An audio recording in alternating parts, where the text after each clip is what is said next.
We should start now our class. मैंने 5 minute इसलिए देखा कि प्रॉब्ली कोई पिछली क्लास से आना चाहे तो 12 इनफ टाइम। हमने last time rate of chemical reaction कैसे मालूम करते हैं उसकी डिटर्मिनेशन पढ़ी थी और टेस्ट भी ले लिया हमने। तो अब लास्ट टॉपिक इस चैप्टर का है। जब हमने केमिकल काइनेटिक्स की डेफिनेशन पढ़ी थी तो उसमें तस्करा किया था कि इस चैप्टर का मेन टॉपिक तो रेट ऑफ केमिकल रिएक्शन है और फिर है factors on which it depends. तो अब रेट ऑफ केमिकल रिएक्शन की तो सारी बातें हमने कर ली जितनी भी हो सकती। अब वही बात आ गई, वो कौन से फैक्टर हैं जिन पर rate of chemical reaction depend करता है। गोया ये वो फैक्टर हैं जिनको चेंज करके हम रेट को स्लो या फास्ट कर सकते हैं। तो हम एक एक करके सारे फैक्टर्स देखेंगे और उनकी जो भी डिटेल है वो डिस्कस करते हैं। तो बुनियादी तौर पर हर केमिकल रिएक्शन के की स्पीड का ताल्लुक दो बातों से है। नंबर 1, रिएक्शन तभी होगा जब रिएक्टेंट के मॉलिक्यूल्स आपस में फिजिकली टकराएंगे। तो first condition for the reaction is mutual collision between reactant molecules. तो फिर हर वो काम जो मॉलिक्यूल्स के दरमियान कोलिजन के चांसेस को बढ़ाएगा वो रेट ऑफ रिएक्शन को भी बढ़ाएगा। हर वो काम जिससे मॉलिक्यूल्स के आपस में कोलिजन करने में हिंड्रेंस आएगी वो रेट ऑफ रिएक्शन को स्लो करेगा।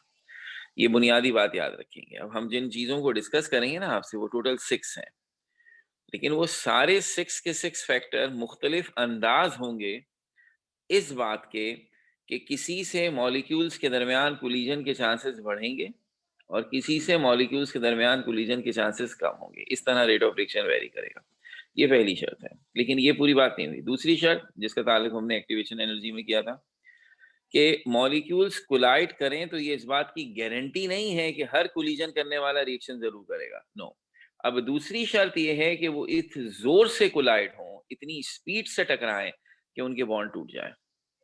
गोया टकराते वक्त उनकी काइनेटिक एनर्जी, उनकी कोलिजन एनर्जी उनकी थ्रेशोल्ड एनर्जी से ज्यादा होनी चाहिए।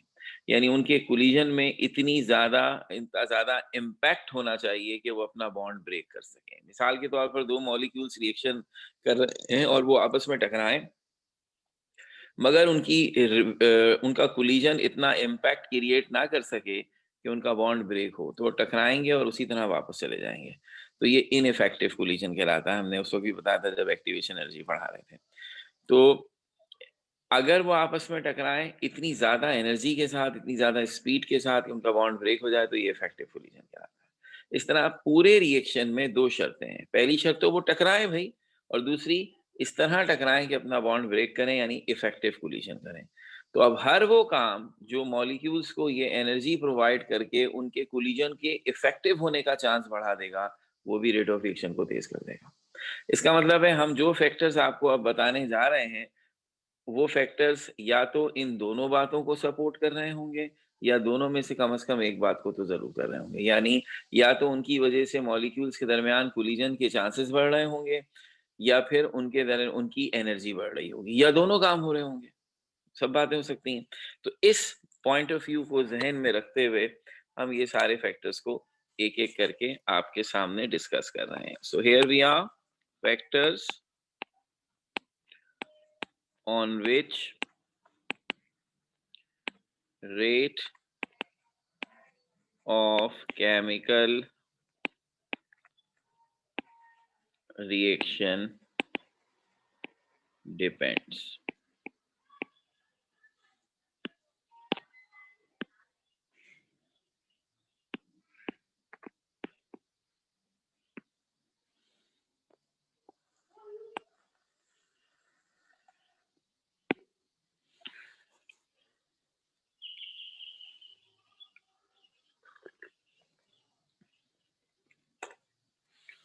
So there are following 6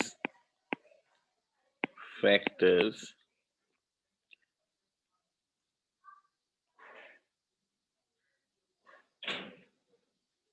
on which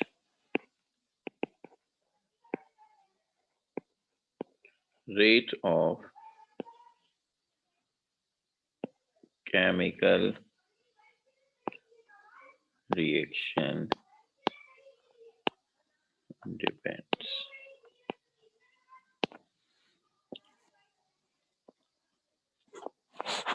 So सबसे पहला है concentration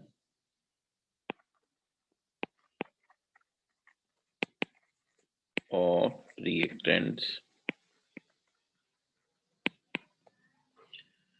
दूसरा है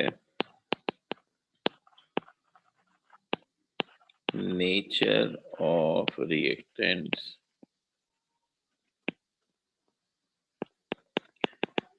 तीसरा है temperature,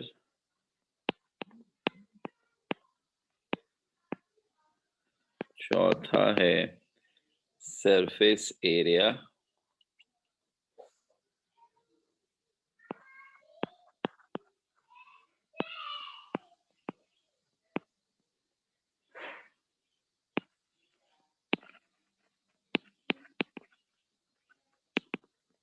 surface area of reactants, फिर है radiations,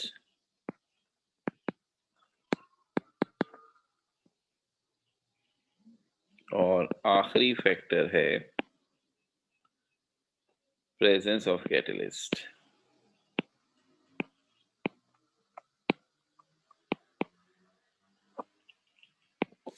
अभी जो मैंने आपसे कहा कि भाई फैक्टर्स तो 6 हैं लेकिन कंडीशंस 2 ही हैं, यानी ये सारे फैक्टर्स का जो एम है वो यही है कि इनकी वजह से या तो रिएक्टेंट के दरमियान कोलिजन के चांसेस बढ़ जाएंगे या कम हो जाएंगे, और या तो रिएक्टिंग मॉलिक्यूल्स की एनर्जी बढ़ जाएगी या कम हो जाएगी, क्योंकि यही 2 चीजें हैं। इस बात को कि रिएक्शन के लिए ये 2 शर्तें हैं कि मॉलिक्यूल ज्यादा से ज्यादा आपस में टकराएं और टकराते वक्त उनकी एनर्जी उनकी थ्रेशोल्ड एनर्जी से ज्यादा हो।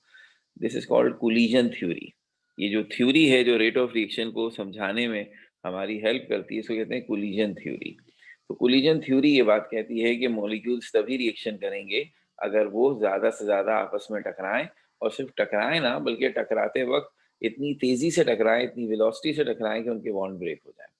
तो ये सारे के सारे फैक्टर्स में हमें 2 बातें आपको बतानी होगी। नंबर 1, इनका इफेक्ट क्या है, यानी इनसे रेट ऑफ रिएक्शन तेज कैसे होता है और स्लो कैसे होता है और क्यों होता है। तो जब हम क्यों होता है समझाएंगे तो हम इसी कोलिजन थ्योरी की हेल्प लेंगे।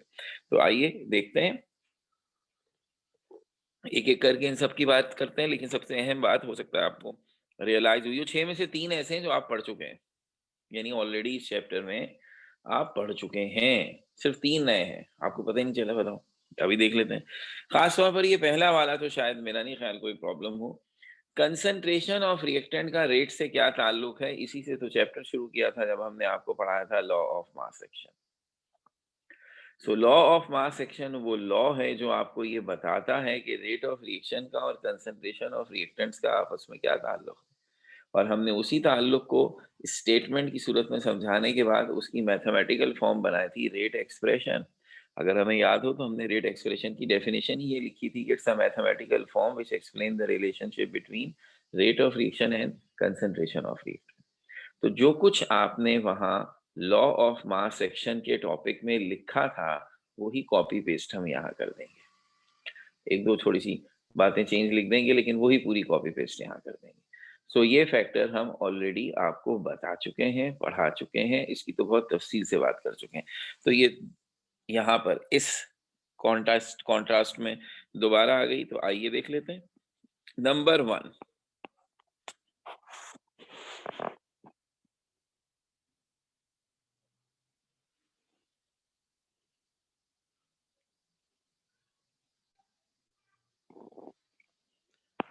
concentration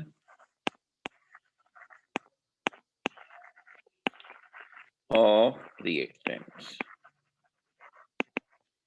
और ये बात हम ऑलरेडी आपको बता चुके हैं कि कॉन्सेंट्रेशन है मोल पर डेसीमीटर क्यूब, इसी को हमने एक्टिव मास कह दिया था।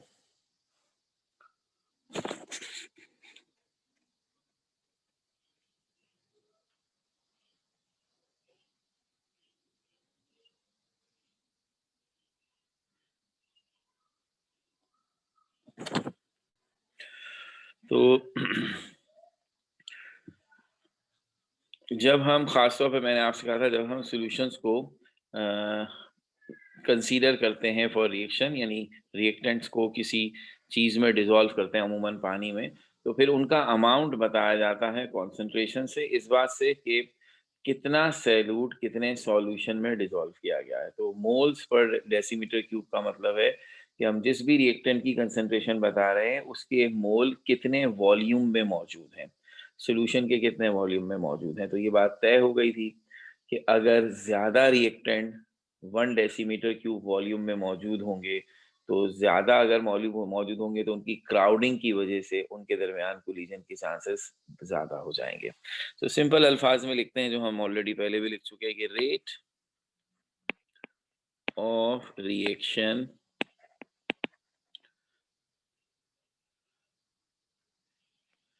increases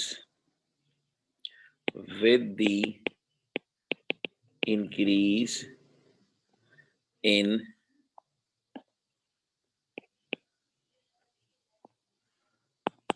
concentration of reactants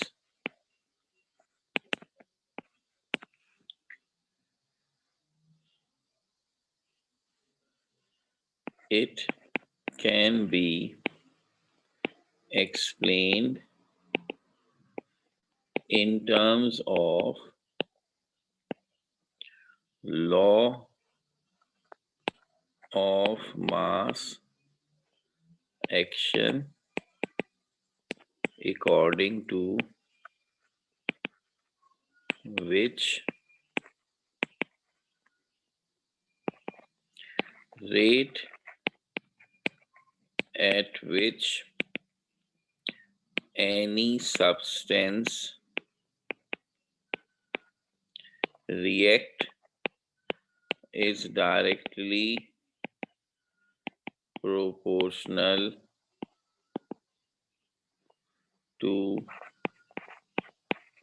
its active mass and rate of overall reaction is directly proportional to the product of active masses of all reactants.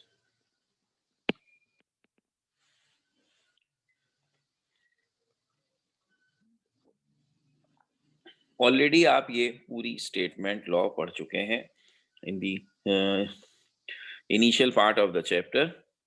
मैंने एज इट इज दोबारा quote किया। आपको याद है उस वक्त भी हमने ये कहा था कि इस स्टेटमेंट या इस लॉ की स्टेटमेंट के दो हिस्से होते हैं। पहला हिस्सा एक इंडिविजुअल सब्सटेंस के मुतालिक है और दूसरा पूरे रिएक्शन के मुतालिक है। तो सबसे पहले हमने ये कहा कि अगर एक सब्सटेंस रिएक्शन में हिस्सा ले रहा है तो उसकी कंसंट्रेशन से रेट पर क्या असर पड़ता है। तो एक इंडिविजुअल सब्सटेंस का रेट ऑफ रिएक्शन में क्या कंट्रीब्यूशन है। तो पहली बात। दूसरी बात ये है कि एक्टिव मास का जो लफ्ज यहाँ इस्तेमाल हो रहा है, अभी मैंने कहा भी, ये कंसंट्रेशन के रिप्लेसमेंट के तौर पर है। तो एक्टिव मास का मतलब है मोलर कंसंट्रेशन, वही मोल पर डेसीमीटर क्यूब जिस पर बात हो रही। तो किसी भी सब्सटेंस का रेट जिससे वो किसी भी रिएक्शन में हिस्सा लेगा डायरेक्टली प्रोपोर्शनल है इस बात से कि उसकी कॉन्सेंट्रेशन या एक्टिव मास कितना है। तो अब एक रिएक्शन में चूंकि एक से ज्यादा सब्सटेंस भी हिस्सा ले सकते हैं, तो अगर मैं पूरे रिएक्शन के रेट की बात करूं तो उस रिएक्शन में जितने भी रिएक्टेंट के मॉलिक्यूल्स हिस्सा ले रहे हैं उन सब की कंसंट्रेशन से रेट डायरेक्टली प्रोपोर्शनल होता है। तो इस हिसाब से rate at which any substance react is directly proportional to its active mass and rate of overall reaction is directly proportional to the product of active masses of all reactants. और ये बात उस वक्त भी हमने लिखी थी, अभी भी बता रहे हैं कि here active mass means molar concentration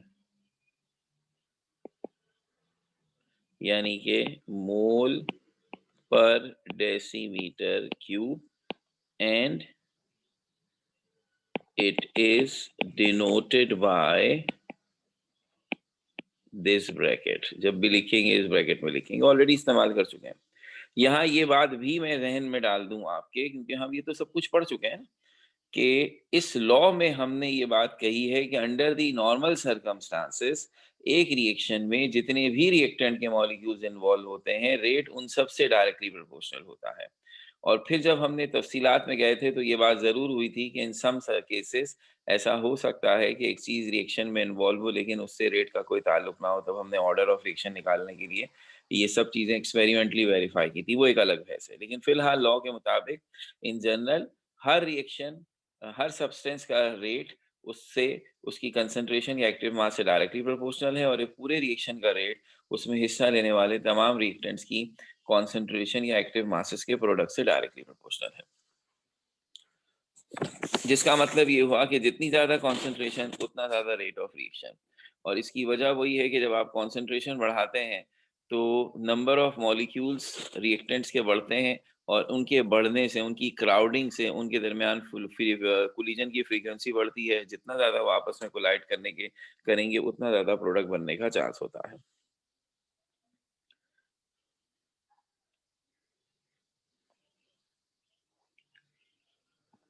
तो हम ये छोटी सी एक्सप्लेनेशन या एक्स्ट्रा लिख दें, this is because with the increase in concentration, the number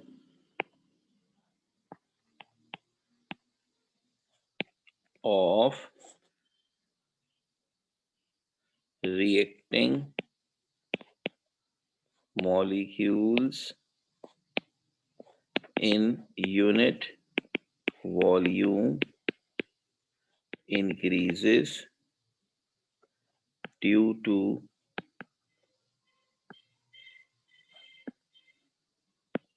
which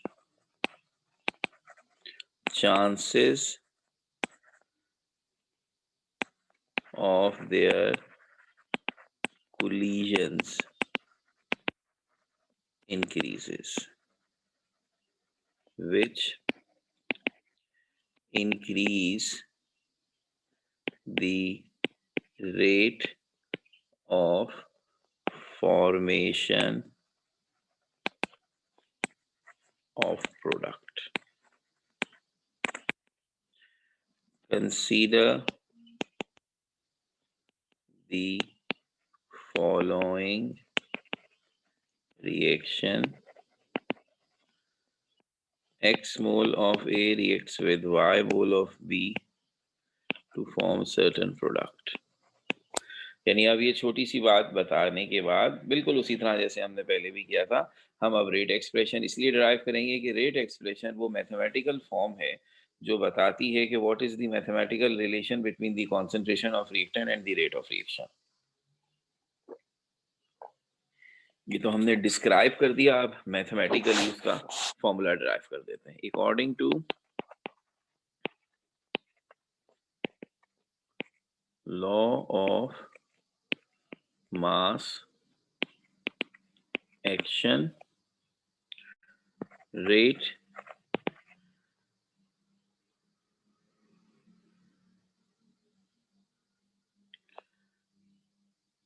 that of reaction, that is dx by dt, is directly proportional to the concentration of A to the power x and concentration of B to the power y, और फिर dx over dt में equals का निशान आ गया तो proportionality constant बीच में आएगा which is k। और ये दो लाइनों की डेरिवेशन से हमने जो इक्वेशन ड्राइव की इसको हम कहते हैं rate expression. Equation 1 is called rate expression, which is the mathematical relationship between rate of reaction and concentration of reactants. K is proportionality constant, also called rate constant, and x plus y is called order of reaction.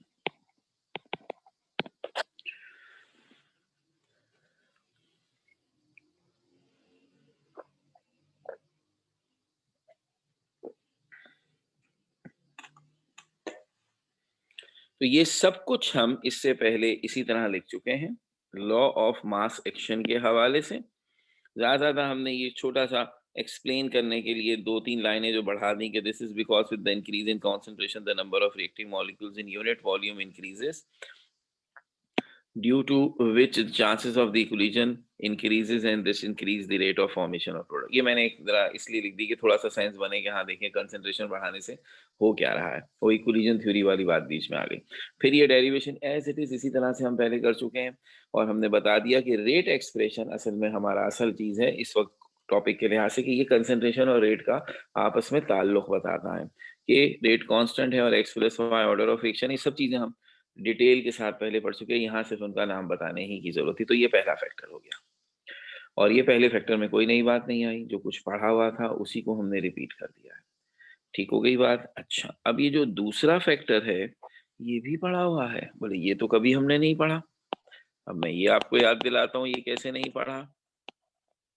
It is nature of reactant. Nature of reactant का मतलब ये हुआ कि मुख्तलिफ reactant बदल दें, reaction बदल गया, रिएक्शन बदल गया, स्पीड चेंज हो गई। हर रिएक्शन की अपनी स्पीड है, हर रिएक्शन अपने रेट से हो रहा है, कोई तेज कोई कम कोई मॉडरेट, लेकिन सबकी स्पीड अलग अलग है।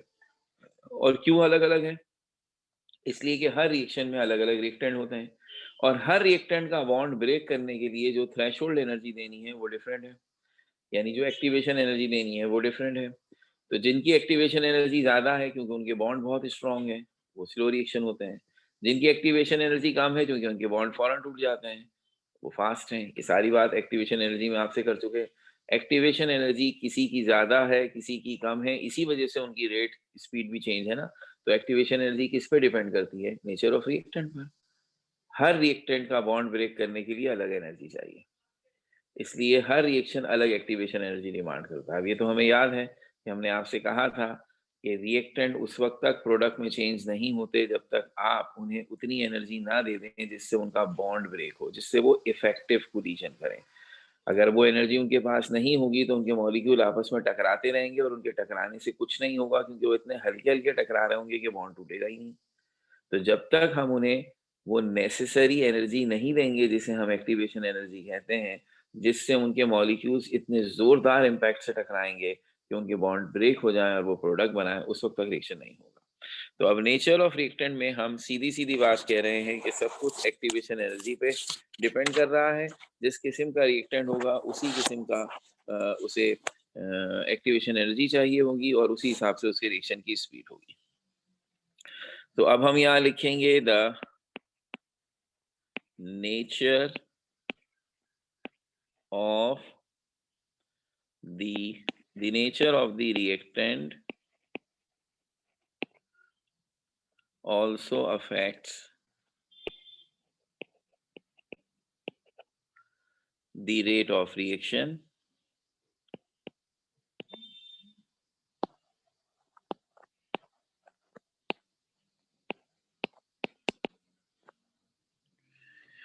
because activation energy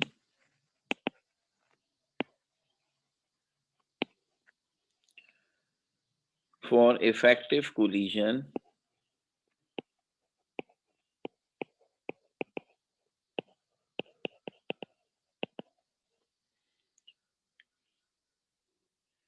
is different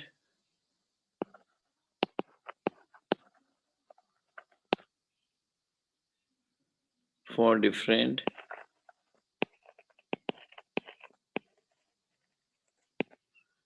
reacting substances.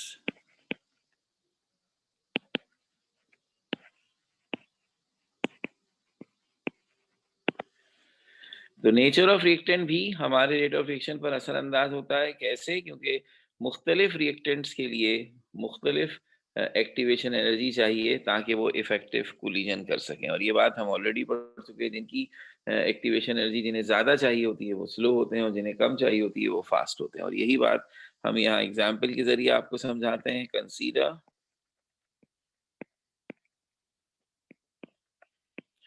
The following two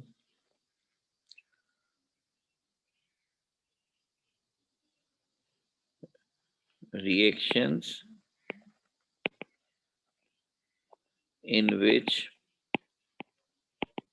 the collision probabilities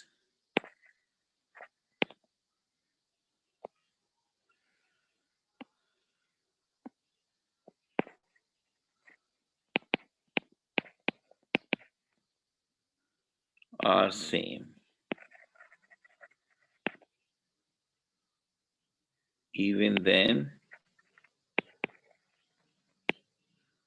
their rates are not equal. ये मैंने क्या लिख दिया, गौर से देखिएगा। हम आपके सामने ऐसे दो रिएक्शंस लिख रहे हैं जिनके बारे में क्या लफ्ज इस्तेमाल किया है कि there collision probabilities are same, यानी जिनमें कंसंट्रेशन वाला इम्पैक्ट जो है वो सेम है। क्योंकि अगर आप देखें तो दोनों रिएक्शंस में एक ही जैसे मोल रेशियो रखने वाले मॉलिक्यूल्स रिएक्ट कर रहे हैं, बिल्कुल एक जैसे रिएक्शन लग रहा है। सिर्फ फर्क क्या है, एक में नाइट्रोजन है एक में कार्बन है। ऊपर वाले रिएक्शन में भी अगर आप रफ सा एस्टिमेशन कर दें एक्टिव उसका रेट एक्सप्रेशन का और ऑर्डर निकालने का, तो आपको नजर आ रहा है वहाँ 2 मोल्स NO और 1 मोल ऑक्सीजन आपस में रिएक्शन कर रहे हैं। तो अगर सारे रिएक्टिंग मॉलिक्यूल्स पर रेट डिपेंड करता है तो उसका ऑर्डर 3 निकलेगा और नीचे भी ऐसे ही है। तो इस लिहाज से रिएक्टेंट की कंसंट्रेशन का जो इम्पैक्ट बन रहा है वो इन दोनों में सेम बन रहा है। तो इनका स्पीड सेम होनी चाहिए, हमने कहा नहीं होती। पहला वाला जो रिएक्शन है ये फास्ट है, दूसरा वाला स्लो है। भाई अब ऐसा क्यों है? अब तो आपको सिर्फ एक ही फर्क नजर आ रहा है ना, एक रिएक्शन के अंदर बॉन्ड NO का टूटेगा और एक में CO का टूटेगा। ऑक्सीजन तो दोनों में सेम है। तो अब नाइट्रोजन और ऑक्सीजन का जो बॉन्ड है वो रिलेटिवली वीक है और कार्बन और ऑक्सीजन का जो बॉन्ड है वो रिलेटिवली स्ट्रॉन्ग है। तो अब जिसका बॉन्ड स्ट्रॉन्ग है उसे तोड़ने के लिए ज्यादा एक्टिवेशन एनर्जी चाहिए तो उसकी स्पीड स्लो हो गई, और जिसका बॉन्ड वीक है उसको तोड़ने के लिए रिलेटिवली कम एनर्जी चाहिए, उसकी स्पीड फास्ट हो गई। तो इस लिहाज से हमने कहा कि ऊपर मेंशन भी कर दिया कि reaction between NO and oxygen is fast while that as compared to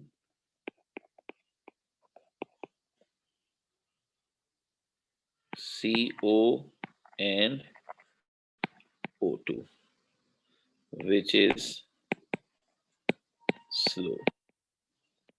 और ऐसा क्यों है? This is because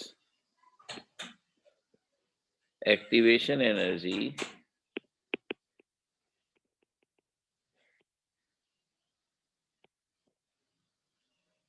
for CO is higher than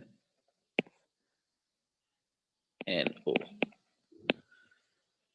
तो अब जिसकी एक्टिवेशन एनर्जी ज्यादा है वो स्लो, और जिसकी कम है वो फास्ट। और ये बात हम एक्टिवेशन एनर्जी वाले डायग्राम के अंदाज से भी आपको शो करवा सकते हैं। और ये इसके साथ आप ये छोटा सा डायग्राम भी बना दें। एक्स एक्सिस पे था प्रोग्रेस ऑफ रिएक्शन और वाई एक्सिस पे है एनर्जी।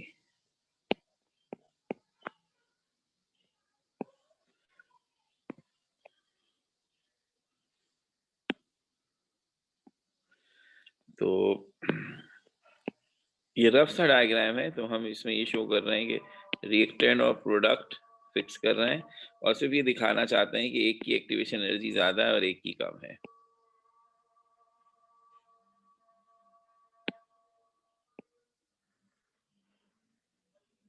कारण में तस्वीर से भी साफ हमें अंदाजा हो रहा है।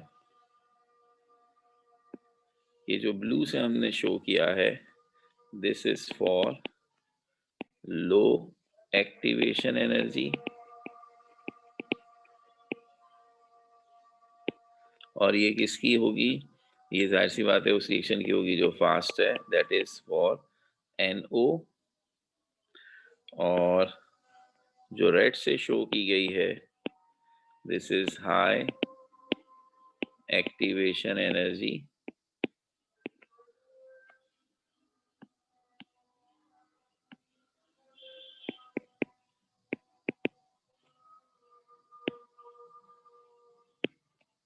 और ये CO की है। इस तरह अब ये दो फैक्टर्स हमने आपसे डिस्कस किया, और ये दोनों वो थे जिनके बारे में हम ऑलरेडी इस तरह से नहीं डिस्कस कर चुके कि दीज आर द फैक्टर्स, बल्कि इनका टॉपिक पूरा पढ़ चुके थे। तो वही एज इट इज हमने दोबारा कोट कर दिया, थोड़ी सी डिटेल्स अपनी प्लस माइनस करके। तो दो फैक्टर्स, तीसरा और फैक्टर है सबसे अहम फैक्टर। सारे ही अहम होते हैं, लेकिन ये इस लिहाज से है कि प्रैक्टिकली स्पीकिंग आज के बाद जब आप रिएक्शंस पढ़ेंगे और ये जरूरत पड़ेगी आपको कि हम उसकी स्पीड को ज्यादा या कम करें, तो प्रैक्टिकली जिस फैक्टर को सबसे ज्यादा इस्तेमाल किया जाता है वो फैक्टर है टेम्परेचर। सो टेम्परेचर की मदद से जब हम रिएक्शन की बात करते हैं, तो अब आप देखिए पहला जो फैक्टर आपने डिस्कस किया, कंसंट्रेशन। कंसंट्रेशन का एनर्जी से कोई ताल्लुक नहीं था। कंसंट्रेशन बढ़ाने से आपने क्या कहा? क्राउडिंग हो जाएगी मॉलिक्यूल की, एक ही जगह पे बहुत ज्यादा मॉलिक्यूल आ जाएंगे, तो उनके दरमियान टकराने के चांसेस बढ़ेंगे।